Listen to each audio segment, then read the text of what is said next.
Улсын хурлын дарга ирэх мөнгөшүүдээ Монгол Улсын Ерхий сайдаас 2025 оны 5 дугаар сарын 28-ны өдөр улсын хурлд ирүүлсэн Монгол Улсын Ерхий сайдад итгэл хүлээлгэх тухай улсын хурлын тогтоолын төслийг Монгол Улсын их хурлын чуулганы хуралдааны дэгийн тухай хуулийн 102 дугаар зүйл заасныг баримтлан төрийн байгуулалтын байнгын ороо 2025 оны 6 дугаар сарын 2-ны өдрийн хуралдаанаараа хэлэлцлээ. Тогтоолын төсөлд Монгол Улсын засгийн газрын 2024-28 оны үйл ажиллагааны хөтөлбөр туссан үндэсний баялагын сан хөгжлийн 14 мега төсөл эрчим хүчний салбарын реформ бүсчилсэн хөгжил зэрэг томоохон зорилтуудын хэрэгжилтийг хэрэгжүүлж эрчимжүүлж бодит үр дүнд баттгах дэвшүүлсэн бодлого зорилтоо хамтын хариуцлагын зарчим тулгуурлан тогтвортой хэрэгжүүлэх шаардлагыг харгалзан хамтарсан засгийн газрын бодлогыг дэмжиж Монгол Улсын ерөнхий сайд ил оюун эрдэнэд итгэл үлээлгэх тухай асуудлыг тусгасан байна. Байнгын орооны хуралдаанаа тогтоолын төслийг хэлцэхэд улсын их хурлын гишүүн Номтой Баяр итгэл үзүүлэх тухай албан бичигт дурдсан үүссэн улс төрийн нөхцөл байдлаас шалтгаалan цаашид сонгодог парламентын тогтолцоог төгөлдршүүлэх дэмжлэг шаардлагатай байна гэсний утга шалтгаан улс төрийн нөхцөл байдлын талаар улсын их хурлын гишүүн Номын Чимэг ерөнхий сайдын хүүгийн орлого нотлох асуудал нь яг ямар шатанд явж байгаа талаар анх хувь хүний асуудал байсан орлого нотлох асуудал нь яаж улс төрийн итгэл хүлээлгэх асуудал болсон талаар улсын их хурлын гишүүн Б Батбаатар ерөнхий сайд орлого нотлох шаардлагатай талаар мөн хурдтай хөгжлийн төлөөх зориг урандор байгуулсан хамтарсан засгийн газрын гэрээг ил болгох талаар улсын их хурлын гишүүн Ж Баярмаа ямар хуулийн үндслээр итгэл хүлээлгэх санал гаргасан болон бодлогын ямар асуудлаар дэмжлэг хүсэж байгаа мөн орлого нотлох асуудал яагаад бодлогын асуудал болсон талаар улсын их хурлын гишүүн Б Инх Баяр ерөнхий сайд бодлогын ямар асуудлаар итгэл хүлээлгэх хүсэл гаргасан мөн хамтарсан засгийн газар гэдэг ойлголт үндсэн хуульд байхгүй талаар мөн ерөнхий сайдын хэлсэн улс төрийн саад гэдэг үгийн талаар улсын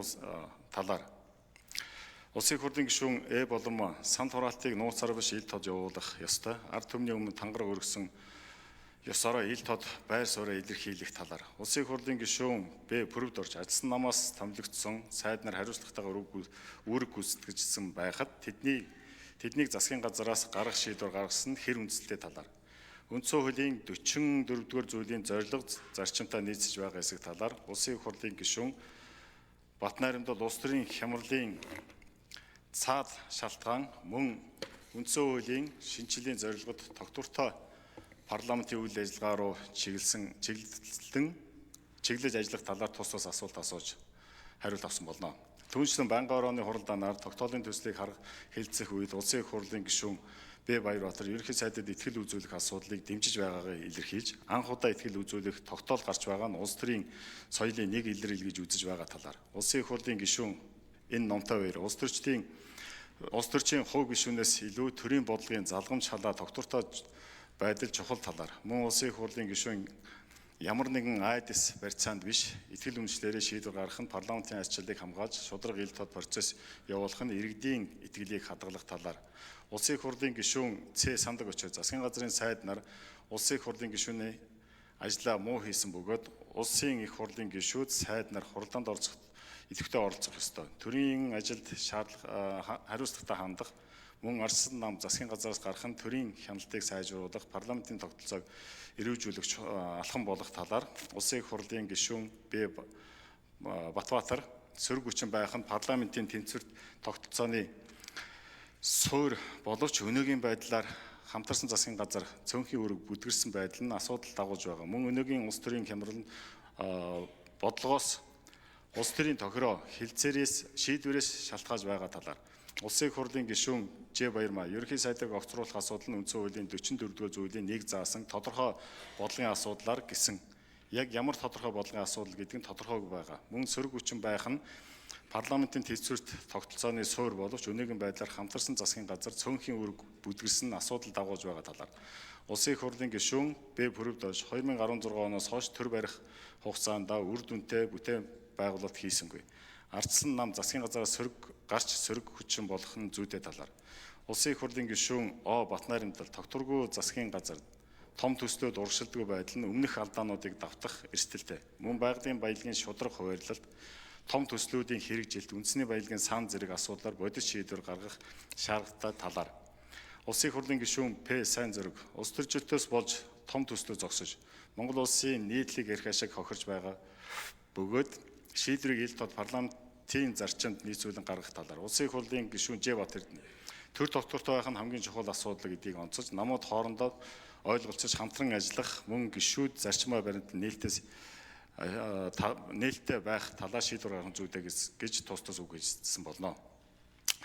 Улсын их хурлын гишүүн Б. Баярбаатар Монгол Улсын их хурлын чуулганы дэгийн тухай хуулийн 10 дугаар зүйлийн 12 заасны дагуу нууц санал хураалтыг санал хураах хууцаар